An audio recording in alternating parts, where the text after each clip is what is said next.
everyone, this is Swati, your English educator from Magnet Brains. कैसे हैं आप सब? I'm sure you're all good, right? अब इस वीडियो में हम क्या स्टार्ट करने वाले हैं आज? फ्रेजेस और क्लॉजेस में हमने फ्रेजेस तो समझ लिए, फ्रेजेस क्या होते हैं. अब हम पढ़ेंगे क्लॉजेस क्या होते हैं, ठीक है? So now before we start this thing, let's go back and understand exactly हमने अभी तक क्या क्या समझा है.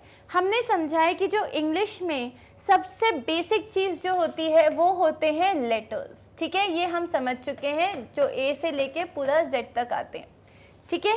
लेटर्स से बनते हैं वर्ड्स. लेटर्स से क्या बनते हैं? वर्ड्स बनते हैं. और ये जो वर्ड्स होते हैं ये हमको बताते हैं बेसिकली, यू नो, आप इंग्लिश में क्या बोलते हैं? जैसे कैट हुआ, कैट एक वर्ड है, ये क्या बनते हैं? ये लेटर्स से बनते हैं. लेकिन जैसे कि मैट हुआ, जैसे कि बिकॉज हुआ, ये सारे वर्ड्स क्या हैं? ये लेटर्स से बना के बनते हैं, जिनका एक इंडिविजुअल मतलब होता है. अब इन वर्ड्स से बनते हैं फ्रेजेस, ठीक है? फ्रेजेस क्या होते हैं? ये होते हैं group of words. Group of words होते हैं जिनका कोई एक प्रॉपर कंप्लीट मीनिंग नहीं निकलता. जैसे कि मैंने बोल दिया इन द कॉर्नर, ठीक है? In the corner. तो यहाँ पे इन द कॉर्नर अपने आप में सेंसलेस नहीं है, इसका एक मीनिंग है, लेकिन वो मीनिंग कंप्लीट नहीं है. वो एग्जैक्टली हमें बता नहीं रहा कि हो क्या रहा है. क्यों? क्योंकि इसमें सब्जेक्ट प्लस वर्ब का कॉम्बिनेशन नहीं होता, ठीक है? इसके बाद हमारे पास आते हैं क्लॉजेस, ठीक है? इसके बाद हमारे पास आते हैं क्लॉजेस. क्लॉज क्या होता है? ये भी एक ग्रुप ऑफ वर्ड्स होता है, ठीक है? ये भी एक ग्रुप ऑफ वर्ड्स होता है जिसका एक कंप्लीट मीनिंग निकल रहा होता है, ठीक है? जिसका एक कंप्लीट मीनिंग निकल रहा होता है, और जो कि जिसमें आपके पास सब्जेक्ट भी होगा और वर्ब भी होगा. कौन काम कर रहा है और क्या काम कर रहा है, ये दोनों चीज़ें आपके पास होती है. तो हमारे पास क्लॉजेस मतलब क्या होता है? जो कि आपको कंप्लीट मीनिंग दे रहे होते हैं, ठीक है?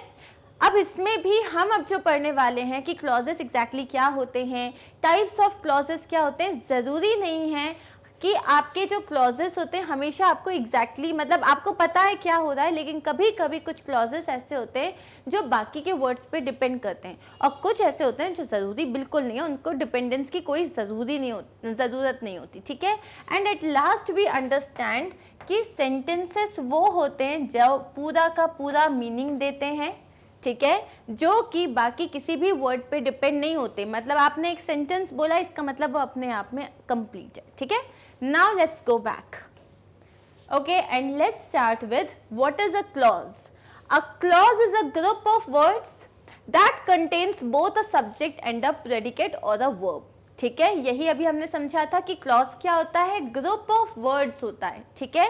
जो कि एक सब्जेक्ट भी होता है जिसमें, और एक वर्ब भी होता है. ये हम समझ गए. The subject of a clause can be mentioned or hidden, but the verb must be visible and distinguishable. अब जो आपके clauses होते हैं, जैसे कि imperative sentence है. imperative sentence में अगर मैंने लिखा don't do this, don't do this, अब यहाँ पे मैंने सब्जेक्ट तो बताया ही नहीं है. अगर मैं तुमसे बोल रही हूँ डोंट डू दिस, तो मेरे को पता है कि मेरा जो सब्जेक्ट है वो तुम ही हो, मैं तुमसे बात कर रही हूँ, इसीलिए ये जो सब्जेक्ट है ये सब्जेक्ट मेरा हिडन है.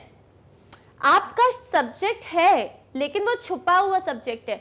ज़रूरी नहीं है कि वो सब्जेक्ट आपको मेंशन करना पड़े. यू डोंट डू दिस बोलने की ज़रूरत नहीं है मुझे, मैं सिर्फ इतना बोल सकती हूँ डोंट डू दिस. लेकिन वर्ब होना बहुत ही ज़्यादा ज़रूरी है. वर्ब एकदम पक्का पक्का ऐसे चमकता हुआ दिखना चाहिए. कैसा लिखा है हमने? Verb must be visible and distinguishable. मतलब सिर्फ दिखना भी नहीं चाहिए, एकदम पता चलना चाहिए, यस ये है मेरा वर्ब, इसके बारे में बात कर रही हूँ, ठीक है? A clause can act as a sentence or a part of the sentence. अब clause क्योंकि अपने आप में complete meaning देता है, तो वो एक sentence की तरह act कर सकता है. और अगर वो एक ऐसा clause है जो और भी किसी चीज़ पे depend कर रहा है, तो वो as a part of the sentence act कर सकता है. phrase भी हमारा part of the sentence होता है, right? या phrase को हम ये भी कह सकते हैं वो clause का भी part हो सकता है, ठीक है? क्योंकि वो एक बहुत छोटा सा part होता है. अब हम कुछ एग्जाम्पल्स देखेंगे। Ann went to the bank. अब यहाँ पे एन मेरा सब्जेक्ट है, वेंट मतलब जाना, ये मेरा वर्ब है। कहाँ गए वो लोग? बैंक के लिए गए, ये मेरा ऑब्जेक्ट है। ये एक परफेक्ट सब्जेक्ट और वर्ब का जो है इसमें कंपोनेंट, दोनों कंपोनेंट्स हैं, इसीलिए ये क्या है? ये मेरा क्लॉज है।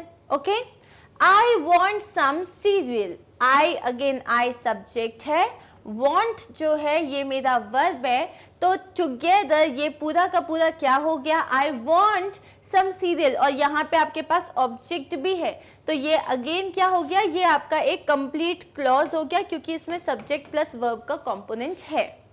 Mary likes cats. अब मैरी जो है ये सब्जेक्ट है, लाइक्स वर्ब है, तो दोनों कंपोनेंट आ गए, सब्जेक्ट भी आ गया, वर्ब भी आ गया। किसे लाइक करती है? ऑब्जेक्ट भी आ गया। अब आप बोलोगे मैम ये तो सेंटेंसेस हैं, तो मैंने कहा तो था अगर आपका जो क्लॉज है वो कंप्लीट मीनिंग दे रहा है तो वो अपने आप में एक सेंटेंस है। ठीक है, Joseph is a soccer player. Subject क्या है? जोसेफ। ओके, अब यहाँ मेरा वर्ब क्या है? होना, इज, जो कि बी का एक फॉर्म है। तो Joseph is what? A soccer player.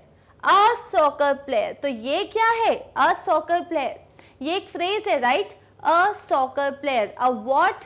A soccer player, तो ये मेरा एक नाउन फ्रेज है, और यहाँ पे ये पूरा का पूरा जो है ये एक क्लॉज है। Okay, I drank coconut water.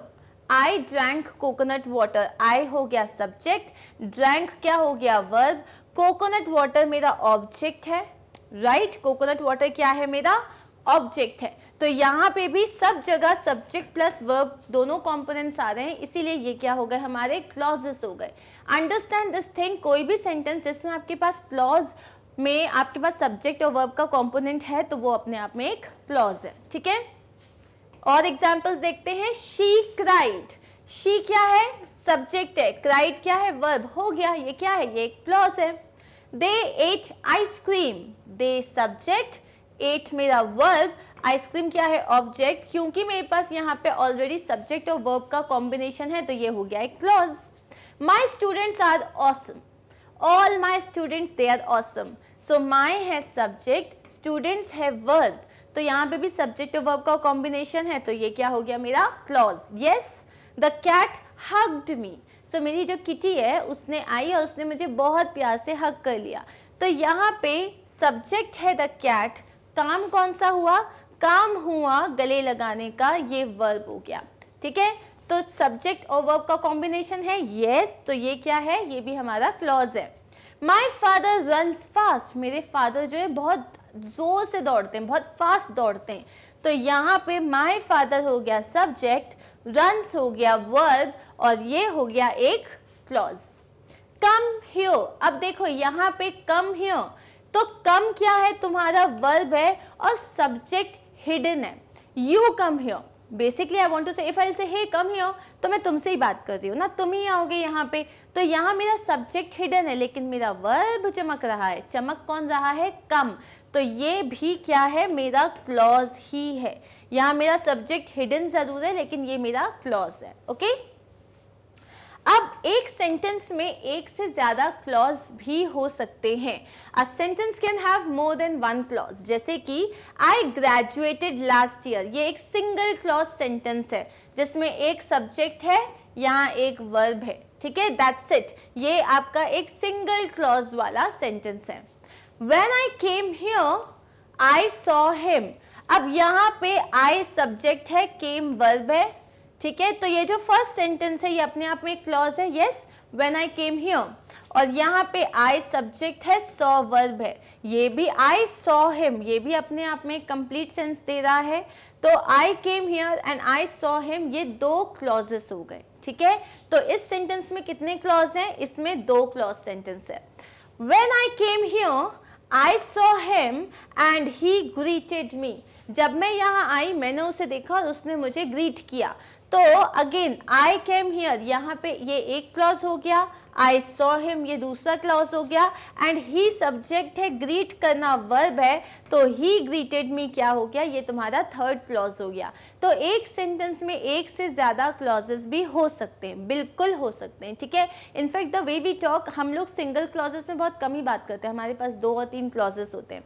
जब हम एक्सरसाइजेस करेंगे तब आपके पास ऐसे क्वेश्चंस भी आएंगे जिसमें आपको आइडेंटिफाई करना रहेगा कि बताओ इसमें कितने क्लॉज हैं। हम बेसिक से लेकर एडवांस सारी एक्सरसाइजेस करने वाले हैं, ठीक है। अब आता है what is the difference between ये 3 महारथी, सेंटेंस, क्लॉज एंड फ्रेज, कि मैम ये फाइनली आप ये बताओ कि फ्रेज, क्लॉज और सेंटेंस में डिफरेंस क्या होता है। वैसे तो मैं आपको समझा चुकी हूँ, ठीक है, एक बार हम और अच्छे से देख लेते हैं, समझ लेते हैं, इसको दिमाग में बैठा लेते हैं, ठीक है।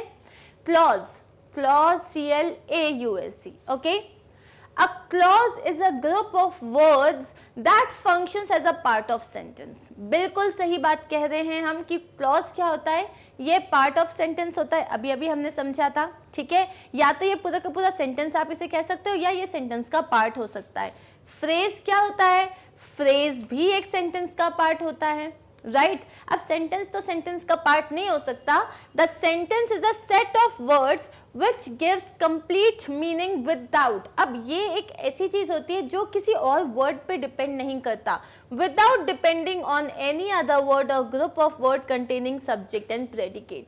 अब ये किसी भी और वर्ड पे या ग्रुप ऑफ वर्ड पे जिसमें सब्जेक्ट और प्रेडिकेट हो उस पर बिल्कुल डिपेंड नहीं करता। सेंटेंस जो होता है वो अपने आप में कंप्लीट मीनिंग डिलीवर करता है, ठीक है। सेकेंड है a clause contain subject plus verb combination. ये हमें पता है कि इसमें होता है सब्जेक्ट और वर्ब, लेकिन फ्रेज में सब्जेक्ट और वर्ब का कॉम्बिनेशन नहीं होता। या तो सब्जेक्ट होगा या तो वर्ब होगा, या तो सब्जेक्ट और वर्ब दोनों नहीं होंगे, इसीलिए कभी कंप्लीट मीनिंग नहीं दे पाते। जो आपका सेंटेंस होता है, subject tells us who what the sentence is about और who is performing the verb in the sentence. Sentence में सब कुछ होता है, सेंटेंस में सब्जेक्ट वर्ब कॉम्बिनेशन होता है, ठीक है। नेक्स्ट क्या है, main clause can convey a complete thought. अब आपके पास अभी आप जब पढ़ोगे क्लॉज में 2 तरीके के क्लॉज होते हैं। एक होता है मेन क्लॉज, जिसे हम प्रिंसिपल क्लॉज भी कहते हैं या इंडिपेंडेंट क्लॉज कहते हैं। अब वर्ड क्या है, इंडिपेंडेंट, मतलब वो उसको जिसको किसी की जरूरत नहीं है, वो किसी पे डिपेंडेंट नहीं है, ठीक है। और दूसरा क्लॉज होता है डिपेंडेंट, या जिसको हम लोग जो है सबऑर्डिनेट क्लॉज भी कहते हैं। बेसिकली डिपेंडेंट के नाम से ही समझ में आ रहा है कि वो किसी चीज़ पे डिपेंड करता है। तो जो क्लॉज की जब हम यहाँ पे बात करते हैं, मेन क्लॉज एक कंप्लीट मीनिंग देता है। आपका जो फ्रेज है वो कभी भी कंप्लीट मीनिंग नहीं दे सकता। और जो आपका सेंटेंस होता है उसमें जो प्रेडिकेट पार्ट होता है वो हमें पूरा बताता है कि सब्जेक्ट क्या करना चाहता है, और इसीलिए हमें वो कंप्लीट मीनिंग देता है। सबऑर्डिनेट क्लॉज जो मैंने अभी आपको बताया, जो डिपेंडेंट क्लॉज होते हैं, वो एक मेन क्लॉज पे डिपेंड होता है ताकि उसका पूरा मीनिंग दिया जाए। लेकिन अगेन फ्रेजेस में ऐसा कुछ नहीं होता और सेंटेंस अपने आप में कंप्लीट होता है। सो दैट इज इट, ठीक है। This is the difference. Now that's it for this particular video. यहाँ हमने सिर्फ ये समझा है कि क्लॉजेस जो होते हैं वो क्या होते हैं, and what is the difference between a sentence, a phrase and a clause. In our next video what are we going to start, we are going to start जो जितने भी टाइप्स ऑफ क्लॉजेस हैं हम वो पढ़ने वाले हैं। कौन कौन से क्लॉजेस होते हैं, बहुत सारे। नाउन क्लॉज होता है, उसके बाद एडवर्ब क्लॉज होता है, एडजेक्टिव क्लॉज होता है, और आपके पास इनमें भी काफ़ी सारे टाइप्स होते हैं, ठीक है। तो वो सब हम पढ़ने वाले हैं, बहुत डिटेल में, बहुत अच्छे से बेसिक से स्टार्ट करेंगे। So make sure that you attend that video and get clear with all your doubts, ठीक है। Take care of yourself, thank you, bye bye.